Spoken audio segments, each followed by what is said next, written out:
guys, this is the follow-up video for the 2006 A4 that we were working on and did the engine swap on. Hey video, thank you guys very much for watching our last video. We see we got over 20,000 plays on it. That's a very big deal for us. If you don't mind hitting that like button and subscribe button right down below, we really appreciate it. The car currently, well, we're low on fuel, but currently has, let's see, 164,000 miles, and we've put already roughly 24,000 on it since the engine was put in the car. So we never matched the odometer reading with the miles that were tagged on the engine. I guess that would technically, I'm not sure if that would be like technically rolling back the miles on the body to meet the miles on the engine, but that's what we should have done because the engine had 99,500 when we put it in, and the car had 138,000 on the body. So, also the check engine light is on, so the car does run fine and drives very smooth.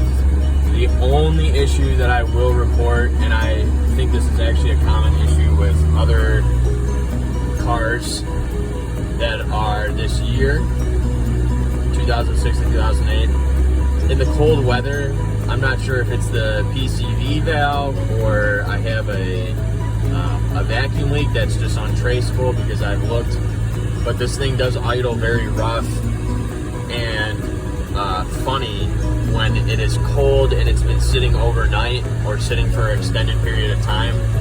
In the cold, it will idle rough for about 2 to 3 minutes, and then when the car warms up, you know, all the symptoms disappear and the car goes back to normal idle and drives just fine and shifts very smoothly.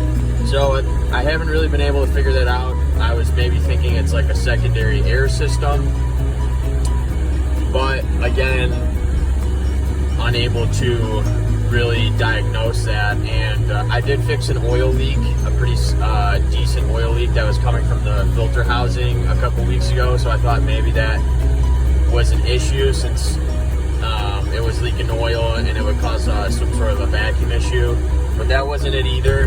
I fixed the leak, it's not leaking oil anymore. It has a teeny tiny little coolant leak, but it's not enough to really drive me crazy or really be significant in any matter. So other than that, the engine is running very smoothly with the balance shafts disabled in the oil pump, and I think that's the key right there, is that the balance shafts are not spinning, so there is no oil that's being used to lubricate those shafts that's unfiltered, essentially, from my understanding. And that's what caused my original engine failure, and essentially wrecked my entire engine. And for those that are unfamiliar with that, it is a common problem with these cars where the oil pump on the bottom of the engine is a giant unit that spins with balancing shafts, and while that's supposed to be all nice and fancy, what happens is the oil that feeds through there is actually less filtered, or actually unfiltered, not so well, and it lubricates these high RPM spinning shafts, but if you have the slightest contamination in your oil, it will damage those shafts and then essentially damage the entire oil pump, which, you know, you need an oil pump to have a functional engine. So it wrecked, the oil pump wrecked my other engine pretty much instantly because I was on the freeway driving, and even though I saw the red low pressure light, I pulled off to the side, turned the car off, and still even had the red oil pressure light after going through the entire engine and trying to clean out whatever I could. It just could not be saved. So ended up changing that engine, which you saw in the last video. And again, this is the update video, reporting back. And as you can see, we are just cruising along here. Very, very smooth and steady. And a little side note, somebody actually changed, this car came with the nav screen in it, and somebody changed this head unit to this the 6-disc changer. Well, they didn't change the XM Sirius module in the trunk, so they left the navigation Sirius module, XM Sirius module in there, and it would not, I could not, every time you press satellite on here, you would get an error message essentially. So I found the XM satellite box off eBay for maybe $10, and I installed that in the trunk, and it's pretty much plug and play. As soon as I plugged it in, I just came back up here, clicked the satellite button, and my XM radio was there with the radio ID to get set up. So I enjoy satellite radio in here now, and it's just a fun car to drive. It's no 2020, of course, but it is just incredibly smooth, and the suspension just handles so well. It is just such a fun car. There really is nothing quite like an A4 that's this cheap, in my opinion. A much more entertaining and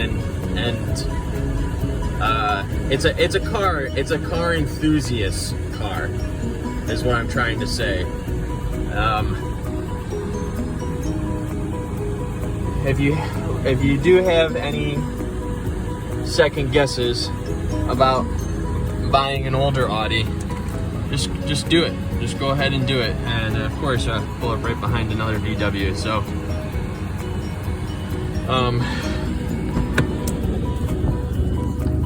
go ahead and do it and pull the trigger if you are unsure. Here you can listen to it idle.